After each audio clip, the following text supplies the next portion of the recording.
되시길 주님의 이름으로 기원드립니다. 여러분에게 단도직입적으로 질문을 드리며 설교를 시작해 보겠습니다. 마음속으로 한번 답변해 보십시오. 여러분은 거지 나사로가 되길 원하십니까? 아니면 부자가 되길 원하십니까? 이 질문을 받고 어떤 주일학생이 이렇게 대답했다고 합니다. 목사님, 살아있는 동안은 부자처럼 살고 싶고요, 죽어서는요 나사로처럼 살고 싶어요. 예수님의 이 비유를 듣던 그 당시 제자들과 청중들도 아마 딸마다 연회를 지기는 큰 부자가 부럽고 그런 사람이 되고 싶었을 것입니다.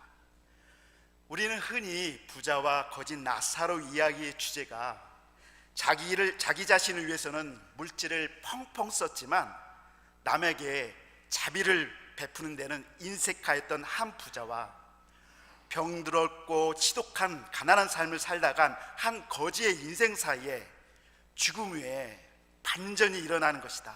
그래서 우리는 부자처럼 인색하지 말고 이웃들에게 늘 베풀면서 살아야 한다는 것을 가르쳐주는 윤리와 도덕 수준의 교훈 정도로 생각합니다. 물론 이 교훈도 틀리지는 않습니다. 사실 예수님의 이 비유, 거짓 나사로와 부자의 이야기는 경제적인 부와 가난을 이야기하는 것이 아닙니다. 나누지 못한 자는 그 대가로 지옥에 떨어지고, 가난하고 병들어 살던 그 사람은 그 보상으로 천국에 가고, 이런 대가 치름과 대가 보상 외 가난 이야기를 전하고자 하신 말씀이 전혀 아닙니다. 사실 거짓 나사로와 부자의 이야기는 산상수훈의 말씀이 뒷배경으로 깔아 있어야만 이해가 잘 되어지는 말씀입니다. 산상수훈의 말씀 중에서도 특히 심령이 가난한 자는 복이 있나니 천국이 저희 것이며 라는 말씀 속에서 심령이 가난한 자를 올바로 이해할 때 거짓 나사로와 부자 이야기를 제대로 이해하는 초석이 됩니다. 여러분, 심령이 가난한 사람이 누구입니까? 경제적으로 가난한 사람들, 빈곤한 사람들, 청빈한 사람들, 그런 사람들을 뜻합니까? 아닙니다. 심령이 가난한 사람들이란 하나님 앞에서 자신의 영적 상태가 완전히 파산한 자라는 것을 올바르게 인식하고 직시한 사람들입니다. 자신이 쌓아 올린 의로는 결단코 하나님의 나라를 위협으로 받을 수 없음을 알고 자신이라는 존재가 죄로 오염되고 부패한 인간임을 하나님 앞에서 철저하게 자각한 사람들입니다. 마치 자신의 의는 아주 더러운 옷이라 여기며 하나님 앞에서 울며 애통하는 사람들입니다. 그러하기에 영적으로 파산한 자기 자신에게는 눈꼽만큼도 그 어떠한 기대도 어떠한 소망도 품지 않고 오직 하나님께로부터만 오는 의에만 전적으로 의지하는 사람들입니다. 여러분, 하나님께로부터 오는 그 의가 누구십니까? 아멘. 하나님의 아들이시요 구세주요 그리스도이신 예수님, 그분의 의만을 덧입기를 간절히 소망하고 간절히 갈망하는 사람들이 바로 심령이 가난한 사람들입니다. 그러면 심령이 가난한 자를 반대말로 표현하면 여러분 어떻게 되겠습니까? 심령이 부한 자, 부자, 이렇게 표현할 수 있겠죠. 그럼 심령이 부한 사람들은 어떤 특징이 있습니까? 자신이 쌓아 올린 의가 너무 부하다고, 나는 부자라고 여기면서 자신이 선한 일, 율법 지킴, 그런 곳으로도 하나님 나라에 충분히 들어갈 수 있다고 착각하며 살아가는 사람들입니다. 그런데 이런 심령이 부한 사람들도 하나님 나라를 유업으로 받을 수 있습니까? 결코 없습니다. 결코 그런 일은 일어나지 않습니다. 마태복음 19장 23절 말씀, 예수께서 제자들에게 이르시되 내가 진실로 너에게 이르노니 부자는 천국에 들어가기가 어려우니라. 여기서 부자란 경제적으로 부자를 의미하는 말씀이 아닙니다. 왜냐하면 이 세상에서는 부자이면서도 신앙이 좋으신 분이 많기 때문입니다. 그런데 그들이 부자라는 이유만으로 지옥에 보내진다는 것은 너무 불합리하지 않습니까? 예수님께서 말씀하신 부자의 의미는 바로 이 심령이 부자인 사람, 심령이 부한 사람들, 예수님 없이 자기의 의가 충만하고 가득해서 하나님 나라를 갈 수 있다라고 말하는 그 사람들을 상징적으로 표현하는 것입니다. 그게 바로 성경에서 말하는 부자의 의미입니다. 이렇게 산상수훈 말씀 중에 심령이 가난한 자, 그리고 마태복음의 부자에 대한 이해를 가지고 오늘 우리에게 주신 본문 말씀에서 예수님께서 말씀해 주시는 부자와 거짓 나사로의 이야기를 본격적으로 들여다보길 원합니다. 여러분도 아주 잘 아시는 부자와 거짓 나사로의 이야기는 이렇게 시작합니다. 누가복음 16장 19절 말씀입니다. 우리 함께 읽어보겠습니다. 시작. 한 부자가 있어 자색옷과 고운 베옷을 입고 날마다 호화롭게 즐기더라. 한 부자가 있었다고 합니다. 그런데 그가 상전에 무엇을 입고 있었다고요? 네, 자색옷과 고운 베옷을 입었다고 합니다. 이것 또한 그 당시의 문화적 상황을 이해해야만 바로 알아들을 수 있는 말입니다. 여기서 부자가 입었던 자색이란 그냥 아무나 입는 옷이 아니라 권력, 부, 권위를 상징하는 색입니다. 그렇기 때문에 이 자색옷을 평민이나 아무나 입을 수 있는 옷이 아니었습니다. 오직 왕족, 귀족, 그들만 입었던 그런 겉옷이었습니다. 그리고 부자가 입었던 고운 베옷이 나오는데, 이 베옷은 아주 곱고 편하며 매우 가벼운 세마포로 지어진 속옷이었습니다. 주로 이집트나 인도에서 수입된 최고급 원단으로 만들어진 아주 사치스러운 속옷이었습니다. 한마디로 이 부자는 항상 안과 밖으로 최고급의 옷을 입었다라는 뜻입니다. 그런데 이 부자와는 극과 극으로 아주 상대적으로 나사로가 등장합니다. 그의 모양새가 어떠한가요? 우리 20절 21절 말씀 함께 읽어보겠습니다. 시작. 그런데 나사로라 이름하는 한 거지가 헌데투성이로 그의 대문 앞에서 버려진 채 그 부자의 상에서 떨어진 곳으로 배불리려 하매 심지어 개들이 와서 그 헌데를 핥더라. 아멘. 나사로를 거지라고 표현합니다. 그렇기 때문에 이 거지가 입었을 옷은 어떠했을지 설명드리지 않아도 누구나 쉽게 예측할 수 있습니다. 아주 더럽고 아주 냄새나고 볼품없는 초라한 옷이었을 것입니다. 거지가 입던 그런 옷을 부러워할 사람은 이 세상에 단 한 사람도 없습니다. 이렇게 부자와 거짓 나사로의 외적 모습이 옷이라는 것을 통해 아주 대조적으로 그려지고 있음을 우리가 눈치채야 합니다.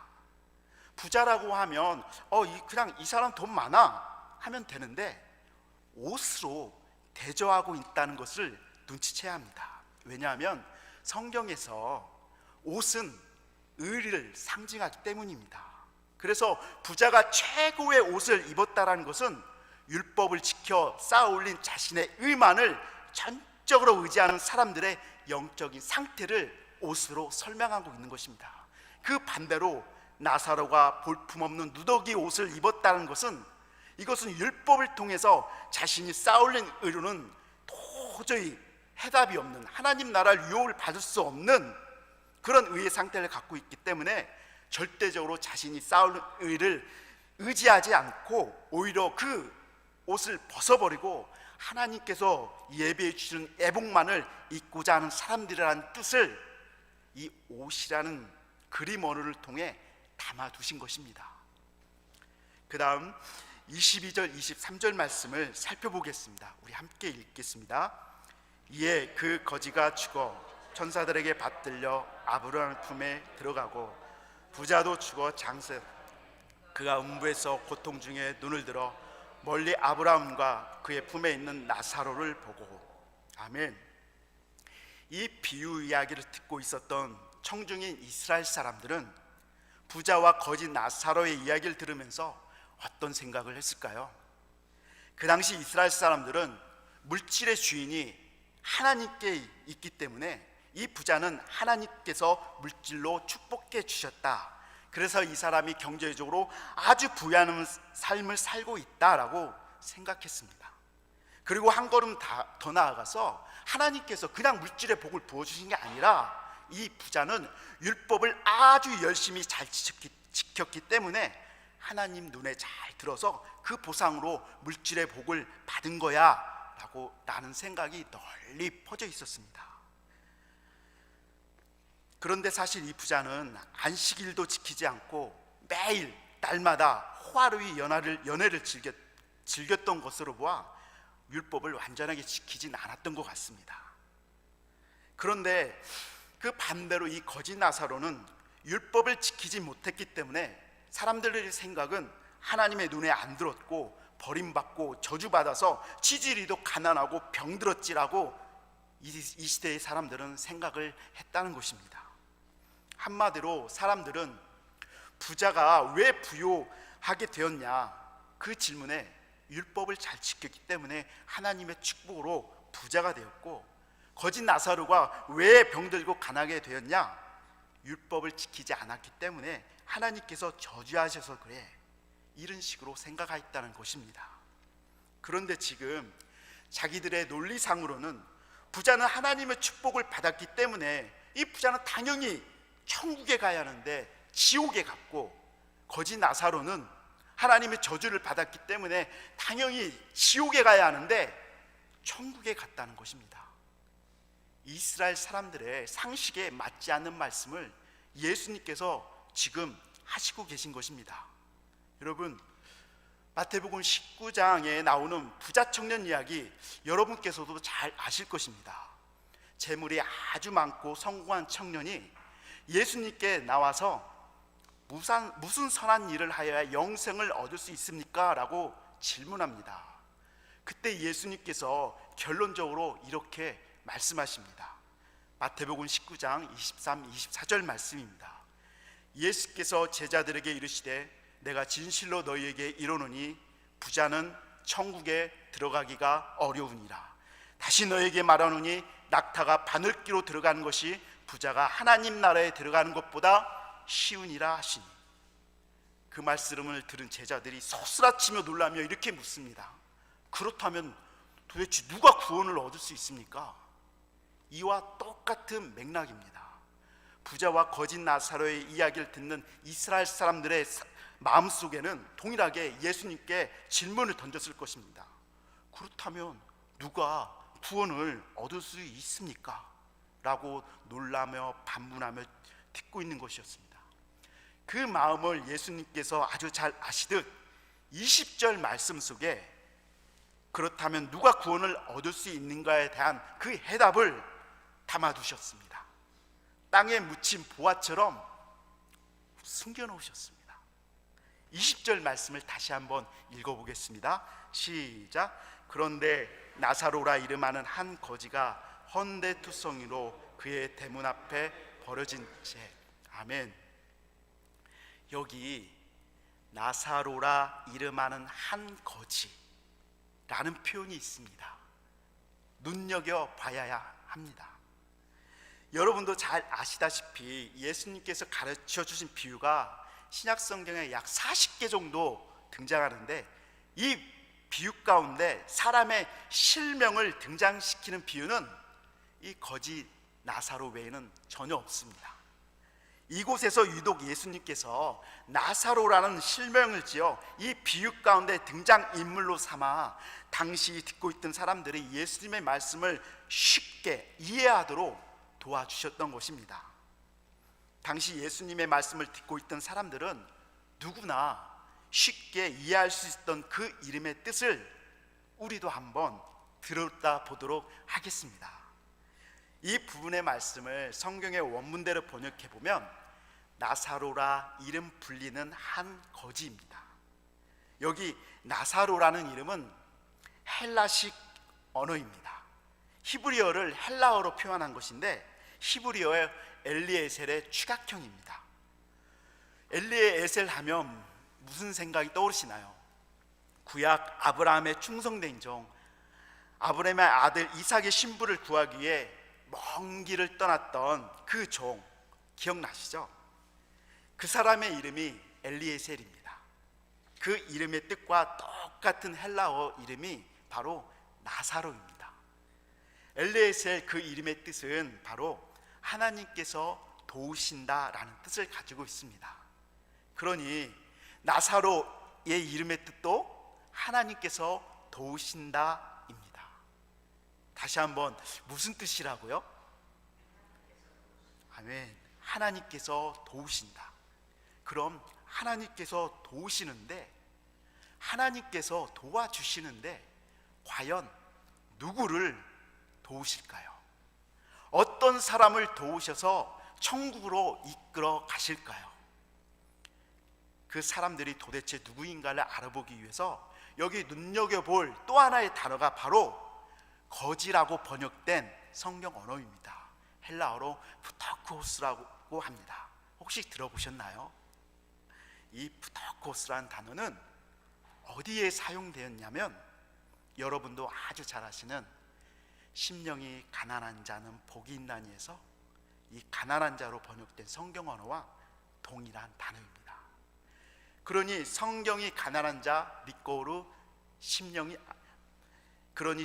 가난한 자 니꼬르 심령이 거지인 자인 셈입니다.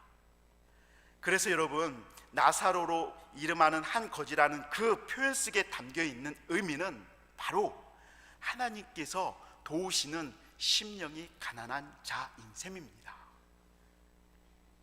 그럼 이제 하나님께서 도우시는 사람이 도대체 어떤 사람인지 그 해답이 분명히 여기 나와 있습니다. 누구입니까?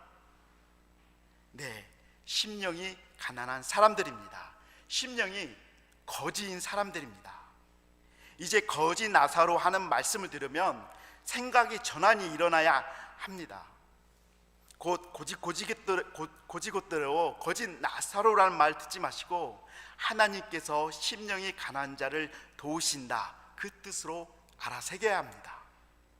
그래서 하나님께서 도우시는 이 심령이 가난한 사람, 심령이 거지인 사람들은 도대체 어떤 사람일까요? 어떤 특징을 갖고 있을까요? 우리는 심령이 가난한 사람, 심령이 거지인 사람라는 말씀을 들으면 이 말씀을 이해하는 데 있어서 애매모호하게 상상되지 않습니까? 감을 잡기가 좀 어렵습니다. 예수님께서는 그런 개념이나 생각 속에 머무는 것을 실제로 눈으로 보여주기라도 하듯이 이 거지 나사로의 외적인 모습을 우리들 앞에 시각적으로 딱 펼쳐놓으셔서 시청각 교재로 지금 사용하고 계신 것입니다. 하나님께서 도우시는 심령이 가난한 사람들이 어떤 사람인지 살펴보기 위해 다시 우리 20절, 21절 말씀을 한번 다시 읽어보겠습니다. 시작. 그런데 나사로라 이름하는 한 거지가 헌데투성이로 그의 대문 앞에 버려진 채 그 부자의 상에서 떨어지는 것으로 배불리려 하며 심지어 개들이 와서 그 헌데를 핥더라. 아멘. 심령이 가난한 사람들이란 이 거지 나사로처럼 자신의 힘과 노력으로 하나님과의 그 관계 회복하는 데 있어서 아무것도 할 수 없는 0.00001%도 아무것도 할 수 없는 사람임을 암시하는 것입니다. 어느 정도냐면요, 이 나사로가 부자의 대문 앞에 버려졌다고 하는데 이 버려졌다는 단어가 능동태가 아니라 수동태입니다. 다시 말해 이 거지 나사로가 자기 힘으로 능동적으로 뚜벅뚜벅 부자의 대문 앞에 걸어와 돗자리 쫙 펴고 구걸한 것이 아니라 수동적으로 누군가에 의해서 이 헌데투성이인 거짓 나사로가 들려서 부자의 대문 앞에 버려졌다는 뜻입니다. 또한 이 헌데투성이의 원어적인 뜻은 인간의 의솔로는 절대로 고칠 수 없는 지독한 악성 종양을 뜻합니다. 하나님께서 고쳐주셔야만 고쳐지는 그런 질병입니다. 즉 거짓 나사로가 자신의 힘과 노력으로는 도저히 헤어날 수 없는 깊은 죽음의 쇠사슬에 꽁꽁 묶여 있다는 것입니다. 여러분, 잠시 한번 생각해 보십시오. 길바닥에 버려진 거짓 나사로, 헤어나올 수 없는 깊은 질병인 악성 종양에 걸린 그 거짓 나사로, 개들이 와서 그 헌대를 핥는 거짓 나사로, 돼지나 개는 너무나 더러운 것으로 여겼던 그 당시 사회에서 그런 개를 쫓아낼 힘도 여력도 없었던 이 거짓 나사로, 사람들은 가까이 하고 싶어 하지도 않고 철저하게 외면당한 채 그런 부정한 개에게나 치금이 여김을 받는 이 거짓 나사로, 한번 상상해 보십시오. 사실 이 이야기 속에서 그려지는 거짓 나사로의 모습은 바로 저와 여러분들의 실제 영적 상태입니다. 예수님께서 이렇게 말씀하고 계신 것 같습니다. 이 거짓 나사로의 육적 모습으로 그 병든 모습이 너의 눈앞에 선하게 보이니 그게 바로 영적으로 병들고 영적인 죄로 찌든 너의 실제 영적인 상태란다.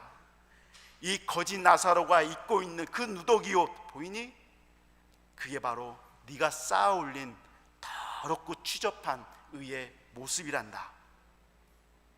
그러니 우리는 이 거짓 나사로의 외적인 모습을 떠올리면서 심령이 거지인 나 자신의 영적 실제를 직시하여 깨닫고 항상 기억해야 합니다. 왜냐하면 이를 망각하는 순간 부자처럼 최고의 옷으로 열심히 치장하려고 우리들은 예수님이 없는 교만과 열심이란 늪으로 추락하기 시작하기 때문입니다. 하나님의 자비와 은혜를 구하며 하나님 앞에서 탄식하며 예통하는 것뿐인 죄인된 저와 여러분이지만 우리들에게 소망이 있는 것은 우리가 그런 깊은 영적인 병에 걸렸음에도 불구하고 그런 소망 없는 우리를 하나님께서 거짓 나사로라 이름 불러주신다는 것입니다. 참으로 하나님의 은혜가 아닐 수 없습니다. 이런 거짓 나사로를 하나님께서는 도와주십니다. 이런 거짓 나사로를 도우셔서 건져내시고 자녀 삼아주시고 하나님의 나라로 끝까지 견인하시고 더 가까이 두시며 사랑하신다는 언약의 말씀을 오늘 우리에게 이 거짓 나사로의 외적인 모습을 통해서 전해주고 있는 것입니다. 다음으로 22절 23절 말씀을 함께 읽어보겠습니다. 시작. 이에 그 거지가 죽어 천사들에게 받들려 아브라함 품에 들어가고 부자도 죽어 장서되매 그가 음부에서 고통 중에 눈을 들어 멀리 아브라함과 그의 품에 있는 나사로를 보고. 아멘. 이 말씀을 들은 그 당시 청중들은 깜짝 놀랐을 것입니다. 청청병력 같은 말씀으로 들렸을 것입니다. 왜냐하면 이스라엘 사람들은 모든 아브라함의 혈통적인 후손이니까 누구든지 당연히 아브라함이 있는 천국에 들어갈 것이라고 믿고 확신했고 생각했기 때문입니다.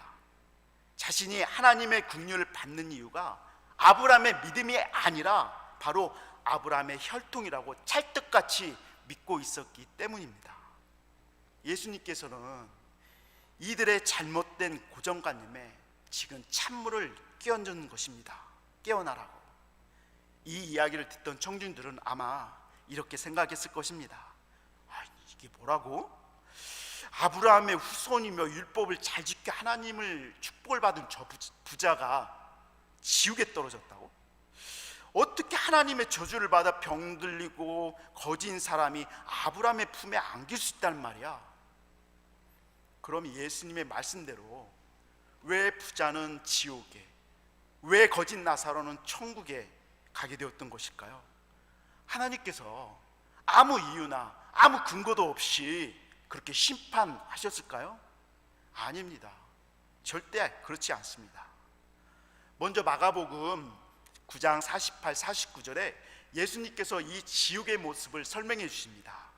지옥에서는 구더기도 죽지 않고 불도 꺼지지 아니하느니라.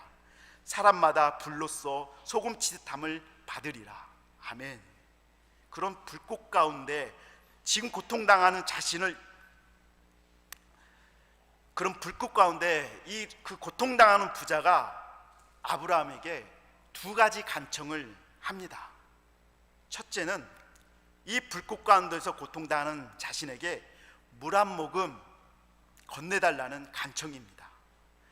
아브라함의 품에서 안식하고 있는 나사로를 자신에게 보내서 나사로 손가락 끝에 물을 찍어 자기 혀 좀 적셔서 이 불꽃 가운데 고통당하는 자신을 위로해 달라는 것입니다. 그렇지만 우리는 이 부자의 속뜻을 잡아내야 합니다. 부자가 물 한 모금 달라는 그 의미는 단지 물 한 모금으로 갈증을 해소하려는 부자의 간절함이 아닙니다. 지금 자신이 당하고 있는 이 끔찍스러운 고통의 장소에서 제발 벗어날 기회를 달라는 간구입니다. 만약 물 한 모금 건너주기 위해서 아브라함 품에 있었던 나사로가 지옥에서 고통당하는 자신이 있는 쪽으로 건너올 수 한 모금의, 죄송합니다, 지옥에서 고통당하는 자신이 있는 쪽으로 건너올 수 있다면 그 반대로 지옥에서 고통당하는 자신이 이 지옥에서 벗어나 아브라함이 있는 쪽으로 건너갈 수 있는가를 물 한 모금의 간청함으로 시험해 본 것입니다. 죽음 후에도 그런 기회가 있는가? 이 부자는 물 한 모금의 간청을 통해 알아본 것입니다. 그러나 어떻게 되었습니까? 거절당했습니다. 죽음 후에는 하나님 나라로 초대받는 그런 기회는 어느 누구에게도 두 번 다시 주어지지 않습니다. 우리가 살아 숨쉬는 동안만, 이 땅의 삶의 시간에만 우리의 왕이요 우리의 참된 목자 되신 예수님께로 돌아갈 수 있는 기회가 죄로 물든 죄인된 우리들에게 주어진 것입니다. 부자의 첫 번째 간청이 거절을 당했는데 그 거절의 이유를 아브라함이 이렇게 설명합니다. 25절 말씀입니다. 우리 함께 읽어보시겠습니다. 아브라함이 이르되 예, 너는 살았을 때 좋은 것을 받았고 나사로는 고난을 받았으니 이것을 기억하라. 이제 그에는 여기서 위로를 받고 너는 괴로움을 받느니라. 아멘. 살았을 때 좋은 것을 받았기 때문에 죽어서는 고통을 겪는 것이 아닙니다. 살았을 때 고난을 받았기 때문에 죽어서는 위로를 받는 것이 또 절대 아닙니다. 살았을 때 좋은 것을 받았지만 그에게 그 좋은 것을 허락하신 하나님께 대한 믿음을 여러 가지 이유로 쓰레기처럼 버리고 만몬을 왕으로 주인으로 삼았기에 죽어서 그런 괴로움을 받는 것이고, 살았을 때 비록 고난을 받았지만 그가 끝까지 그 고난을 허락하신 하나님께 대한 믿음과 메시아에 대한 소망을 믿음으로 끝까지 붙들었기에 하나님 품에 안겨 위로를 받았던 것입니다. 그런 한 방울의 물 한 방울의 위로도 받을 수 없는 운명, 다시 회복할 수 있는 기회를 두 번 다시 얻을 수 없음을 깨달은 이 부자가 이번에는 두 번째 간청을 아브라함에게 합니다. 27절, 28절 말씀을 함께 읽어보시겠습니다. 시작.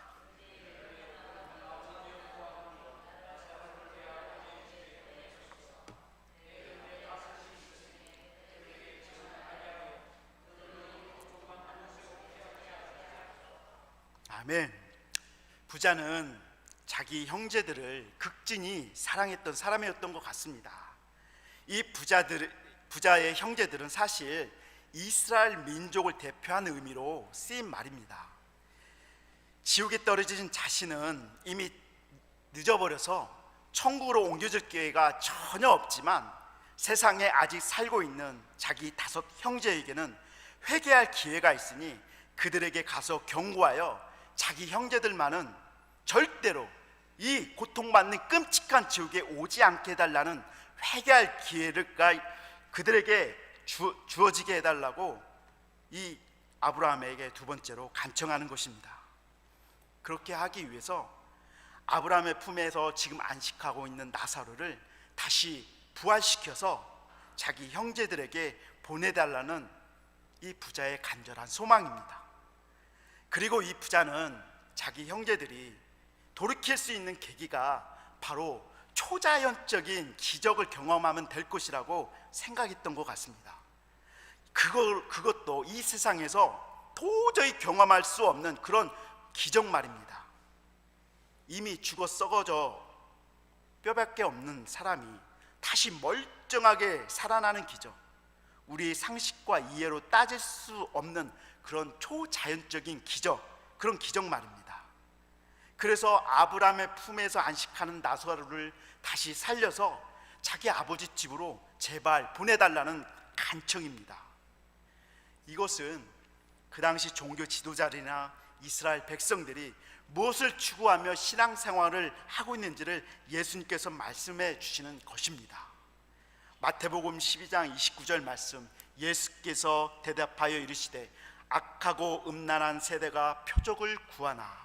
아멘. 그들은 표적만이 그들을 자신을 설득시키기에 하나님께로부터만 오는 그 표적만을 애타게 찾고 있었던 것입니다. 그러나 여러분, 이스라엘 백성들이 출애굽할 때 그때를 한번 잘 기억해 보십시오. 예굽에 내린 10가지 재앙 보통 재앙이었습니까? 홍해가 갈라진 사건이 물이 벽을 이루어 길을 내고 사람들이 바닷길을 뚜벅뚜벅 걸어간 그 사건이 과학적으로 이해할 수 있는 그런 사건이었습니까? 출애굽한 모든 이스라엘 백성들은 그런 초자연적인 하나님의 기적을 여러 차례 경험했습니다.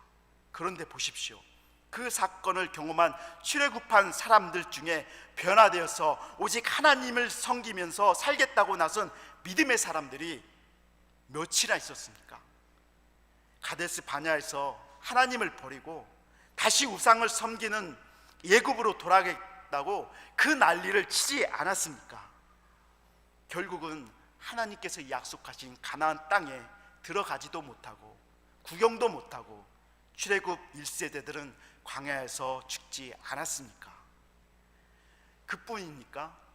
예수님께서는 책으로도 기록하지 못할 만큼의 많은 이적과 기사를 이스라엘 백성들에게 나타내 보이시고 십자가 위에서 우리 모든 사람들의 죄값을 치르시기 위해 죽으셨건만, 그런 예수님을 그리스도라, 구세주라, 하나님의 아들이라 따르는 사람이 도대체 몇이나 있었습니까? 예수님께서 잡히시는 그날 밤 제자들마저도 예수님을 버리고 모두 도망가지 않았습니까? 이 제자들이 누구입니까? 예수님의 수많은 기적들을 자기들의 눈 앞에서 직접 목격했던 증인들이었습니다. 예수님께서 십자가에서 죽으셨을 때 실제로 이런 일이 예루살렘에 발생했습니다. 마태복음 27장 50절에서 53절 말씀입니다. 예수께서 다시 크게 소리 지르시고 영원히 떠나시니라. 이에 성소 휘장이 위로부터 아래까지 찢겨져 둘이 되고 땅이 진동하여 바위가 터지고, 여기부터 잘 들어보십시오. 무덤들이 열리며 자던 성도들의 몸이 많이 일어나되 예수의 부활 후에 그들이 무덤에서 나와서 거룩한 성에 들어가 많은 사람에게 보이니라. 예루살렘에 살던 사람들은 실제로 무덤에 있던 사람이 죽어 썩어진 사람들이 다시 살아나는 기적을 경험했습니다. 그런데 이런 기적을 체험한 예루살렘의 사람들이 모두 뒤집어졌나요? 예수님이 메시아고 하나님의 아들이시고 인자이신 것을 인정하며 모두 다 예수님께 돌아왔나요? 도리어 예수님을 부인하며 예수님을 믿는 사람들을 핍박하였습니다. 기적을 경험하면 물론 예수님을 영접하는 사람들도 있기는 합니다. 하지만 기적을 경험한다고 해서 모든 사람들이 예수님을 더 잘 믿는다? 꼭 그렇지만은 않은 것 같습니다. 그럼 사람들이 어떻게 회심하게 될까요? 하나님께서 사람들에게 그 회심의 도구로 무엇을 사용하실까요? 이때 아브라함의 말을 빗대어 하신 예수님께서 전하신 말씀이 아주 중요한 대목입니다. 그 말씀이 바로 31절 말씀입니다. 함께 읽어보시겠습니다. 시작. 이르되 모세가 선지자에게 듣지 아니하면 비록 죽은 자 가운데서 살아난 자가 있을지라도 권함을 받지 아니하라 하였다 하시니라. 아멘. 이 말씀을 흔히 목회자들이 이런 식으로 악용하는데요, 모세와 선지자들처럼 주의 종의 말을 들어야 사는 거야 라며 목회자의 권위를 죽게 세우기 위해 사용하는데요, 그런 식으로 하나님의 말씀을 악용하면 염소가 됩니다. 망합니다. 절대로 이 말씀은 그런 뜻이 아닙니다. 먼저 31절 후반절 말씀에 나오는 권함을 받는다, 권한다 라는 성경 원문의 원어가 페이소인데, 이 말은 어디서 나왔냐면 피스티스, 영어로 faith, 믿음이라는 말에서 나왔습니다. 그러니까 모세와 선지자에게서 듣지 아니하면 비록 죽은 자 가운데서 살아나는 자가 있을지라도 사람들 믿지 않는다, 확신을 가지지 않는다, 설득을 당하지 않는다 라는 뜻입니다. 그러니까 반드시 모세와 선지자에게서 들어야만 하는 그 말씀의 내용이 무엇일까요? 도대체 무슨 뜻으로 예수님께서 이 말씀을 하신 걸까요? 모세가 시내산에서 받은 율법, 그 율법을 아주 잘 지켜서 자신의 은을 하늘같이 쌓아 놓으라는 예수님의 뜻일까요? 아니면 다른 뜻일까요? 우리는 그것을 반드시 알고 깨달아 영적인 눈이 떠져야 합니다.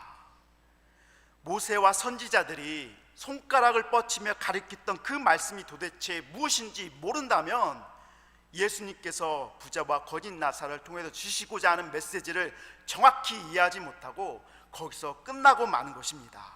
마치 안고 있는 찐빵만 잔뜩 먹고 집으로 돌아가는 격입니다. 안타깝게도 예수님의 생명의 말씀을 단지 교훈과 윤리의 수준으로 이해하고 끝나고 마는 것입니다. 하나님께서 회심의 도구로 사용하시는 모세와 선지자를 통해 반드시 들어야만 하는 그 믿음의 말씀의 예가 바로 여러분이 잘 아시는 마을로 돌아가는 두 제자의 이야기 속에 등장합니다. 여러분도 잘 아시듯 이 두 제자는 자신들의 정치적인 메시아로 여겼던 예수님께서 십자가 위에서 맥없이 처절하게 죽어가는 모습과 돌무덤에 장사했다는 것에 크게 실망하여 자신의 집으로 돌아가고 있었습니다. 왜냐하면 예수님께서 정치적으로 이스라엘의 왕으로 등극하게 되었다면 한 자리 차지했을까 했는데 예수님의 죽음으로 일단락되고 그들의 정치적 야망도 숲으로 돌아갔기 때문입니다. 이런 엠마오로 가는 두 제자의 이야기를 여러분도 다들 잘 알고 계실 것입니다. 자신들의 영적인 집인 교회를 떠나 나그나가 된 그들 앞에 누가 나타났습니까? 네, 예수님께서 나타나셨습니다. 그리고 그 예수님께서 그들에게 무엇을 해주셨을까요? 바로 구약성경 모세와 선지자로부터 반드시 들어야만 하는 그 말씀이 무엇인지 자세하게 풀어주셨습니다. 그 내용이 누가복음 24장에 등장하니 우리 함께 누가복음 24장 말씀 한번 펼쳐보시겠습니다. 누가복음 24장 27절 말씀입니다. 누가복음 24장 27절 말씀입니다. 찾으셨으면 우리 함께 읽겠습니다. 시작. 이에 모세와 모든 선지자의 글로 시작하여 모든 성경에 쓴 바 자기에 관한 것을 자세히 설명하시니라. 여기 모든 성경이란 신약 성경이 쓰여지기 이전이기 때문에 구약 성경을 뜻하는 것입니다. 또 자기에 관한 것이 무슨 뜻일까요? 모든 구약 성경에 쓰여진 바 자기에 관한 것이란 바로 구약 성경 곳곳에 이미 그리스도가 오실 것을 말씀하셨고, 그 그리스도가 바로 나 예수다라는 것을 모세와 모든 선지자의 글을 시작하여 다른 성경에서 조목조목 찾아 제자들에게 그 의미를 풀어주셨다는 뜻입니다. 그러니 모세와 선지자들로부터 반드시 들어야 할 그 말씀이 무엇입니까? 네, 맞습니다. 곧 오시기로 약속된 메시아, 그 그리스도가 바로 예수다, 하나님의 아들이, 그 인자가 바로 예수다라는 것입니다. 그러나 그 당시 종교 지도자들이나 그들로부터 성경을 배웠던 이스라엘 사람들은 모두 안타깝게도 이 성경을 통해서 스스로 노력하여 영생을 얻어내는 것이라고 생각하고 있었습니다. 그래서 성경을 부지런히 연구해서 613가지, 꼭 지켜야 할 법 248가지, 하지 말아야 할 것 365가지 그런 율법을 만들어서 자신의 의를 철저히 세우기에 그렇게 열심이었습니다. 그 율법을 통해서 나라는 존재는 율법을 지키지 못하는 철저하게 죄로 오염되고 부패한 인간이구나, 그래서 나는 메시아이신 예수만이 필요한 사람이구나 라는 것을 깨달아야 하는데, 도리어 자기들만은 그 율법을 완벽하게 지켜낼 수 있는 부자라고 착각했던 것입니다. 모세와 선지자로부터 오시기로 한 그리스도가 바로 예수임을 깨달아 이 심령이 뜨겁게 된 사람들이 이 두 제자뿐인가요? 아닙니다. 이 두 제자가 예수님의 설교를 듣고 마음이 뜨거워져서 고향으로 돌아가던 발걸음을 돌이켜 다시 예루살렘으로 향했습니다. 예수님의 11제자와 다른 믿는 성도들이 함께 모여 있었습니다. 그들과 길에서 만난 예수님 이야기를 나누는 가운데 갑자기 예수님께서 그 자리에 나타나셨습니다. 그리고 그들과 구운 생선 한 토막을 드시며 예수님께서 그곳에 모인 제자들에게 무엇을 가르치셨습니까? 방금 읽으신 누가복음 24장 44절 말씀입니다. 44절 말씀입니다. 우리 함께 읽으시겠습니다. 시작. 또 이르시되 내가 너희들과 함께 있을 때 너희에게 말한 바 곧 모세의 율법과 선지자의 글과 시편에 나를 기록한 모든 것이 이루어져야 한 말이 이것이라 하시고. 아멘.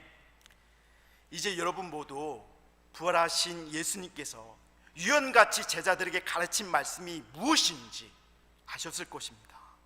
제자들도 예수님께로부터 들었던 모세와 선지자들부터 들어야만 하는 그 이해가 무엇인지 알았습니다. 바로 예수님이 메시아다, 예수님이 하나님의 아들이다, 예수님이 하나님께서 보내시기로 한 그 인자다라는 것입니다. 여러분, 예수님의 제자들 가운데 한 사람인 빌립이 예수님을 처음 만나고서 자기 형제 나다니엘을 찾아가 이렇게 말합니다. 요한복음 1장 45절 말씀입니다. 빌립이 나다니엘을 찾아 이르되 모세가 율법에 기록하였고 여러 선지자가 기록한 그 일을 우리가 만났으니 요셉의 아들 나사렛 예수니라. 아멘. 요한복음 5장 46절 말씀에서는 예수님께서 또 이렇게 말씀하셨습니다. 모세를 믿었더라면 또 나를 믿었으리라. 이는 모세가 내게 대하여 기록하였습니다. 아멘. 그뿐입니까? 성도 여러분, 사도 바울이 전도하며 사람들에게 평생 가르치고 전한 말씀이 여러분 무엇인 줄 아십니까? 사도행전 28장 23절 말씀입니다. 그들이 날짜를 정하고 바울이 유숙하는 집에 많이 오니 바울이 아침부터 저녁까지 강론하여 하나님의 나라를 증언하고 모세의 율법과 선지자의 말을 가지고 예수에 대하여 권하더라. 아멘. 사도 바울이 모세의 율법과 선지자의 말을 가지고 누구에 대하여 권했다고요? 아멘. 모세의 율법과 선지자의 말을 가지고 다른 사람을 전한 게 아니라 오직 예수, 오직 예수, 그분만을 전하고 그분으로 인해 믿음의 확신을 가지게 하는 사역을 이 사도 바울은 평생 그것을 했습니다. 결국 모세의 글들도 누구를 전했다고요? 네, 예수님을 전했습니다. 선지자의 글들도 누구를 전했다고요? 예수님을 전했습니다. 예수님의 제자들도 바울도 모두 누구를 전했다고요? 오직 예수님만 증거했습니다. 예수님께서도 누구를 증거하신 줄 아십니까? 길이요 진리요 생명이신 예수님 자신을 증거하셨습니다. 성령님께서 이 땅에 오셔서 예수님만을 증거하십니다. 성부 하나님께서도 하나님의 아들이신 예수님만을 증거하십니다. 이제 여러분은 하나님의 말씀을 통해서 이제 누구를 증거하시겠습니까? 아멘. 말씀을 맺겠습니다. 여러분 다윗왕 잘 아시죠? 한낱 목동으로 끝날 인생을 하나님이 불러내어서 왕의 자리에까지 하나님께서 세우지 않았습니까? 한 시대를 지배했던 왕인데 세상에서 가지지 못한 것이, 누리지 못한 것이 아무것도 없는 그런 사람이었습니다. 왕이면 그 나라에서 최고 부자이지 않겠습니까? 그런 다윗 왕이 이렇게 진실하게 하나님 앞에서 고백합니다. 시편 32편 1절 말씀. 허물의 사함을 받고 자신의 죄가 가리운 자는 복이 있도다. 아멘. 다윗이 받은 그 많은 복 중에 사람들 앞에서 자랑하고 싶은 그 복, 그 첫 번째 복을 뽑으니 속죄함의 복이라는 것입니다. 죄로 물든 우리들 또한 예수님을 믿고 받은 복이 너무나 많고 많지만 그 중에 단연 제일은 속죄함의 복입니다. 예수님이라는 의의 옷으로 덮어주시는 그 복입니다. 만약 하나님께서 여기 계신 저와 여러분의 과거의 죄를 단 한 가지만이라도 사람들 앞에서 드러내신다면 다들 꼬꾸라질 것입니다. 쥐구멍이나 숨은 숨고 싶을 것입니다. 마치 다윗 왕이 선지자 나단으로부터 밧세바와의 그 간음 사건이 들통났을 때처럼 말입니다. 로마서 3장 23절 25절 말씀. 모든 사람이 죄를 범하였음에 하나님의 영광이 이르지 못하더니 그리스도 예수 안에 있는 성령으로 말미암아 하나님의 은혜로 값없이 의롭다 하심을 얻은 자 되었느니라.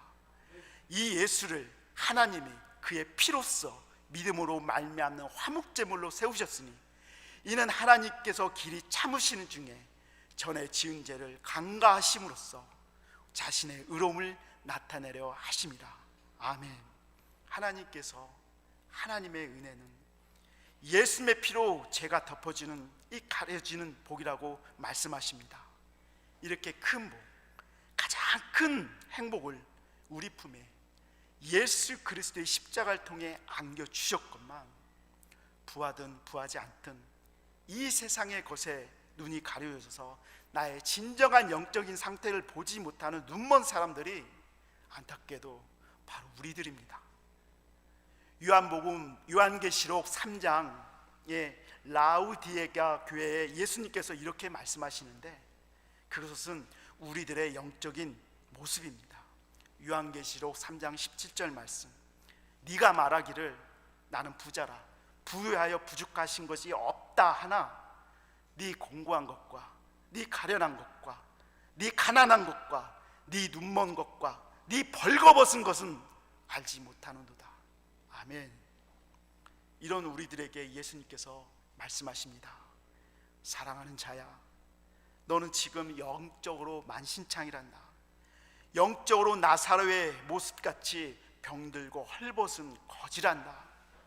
세상의 물질이 너의 진정한 영적인 모습을 결단코 변화시키지 못한단다. 나에게로 와서 나를 먹고 나를 마시라. 나 예수에게만 진정한 참된 소망이 있느니라. 너를 부하다고 속이는 세상 속에서 깨어 기도하라. 여러분과 저는 영적인 부자가 아니라 영적인 거지 나사로임을 이제 깨달았으니 예수님께로만 달려가고 예수님께만 붙들려 있읍시다. 아멘. 오직 그 예수 그리스도의 십자가로 뛰어가는 심령이 가난한 그 사람들에게 하나님께서 영생을 약속해 주셨습니다. 요한복음 3장 16절 말씀, 아들을 믿는 자에게는 영생이 있고 아들에게 순종하지 아니하는 자는 영생을 보지 못하고 도리어 하나님의 진노가 그 위에 머물러 있느니라. 아멘. 기도하시겠습니다. 하나님 아버지, 예수님의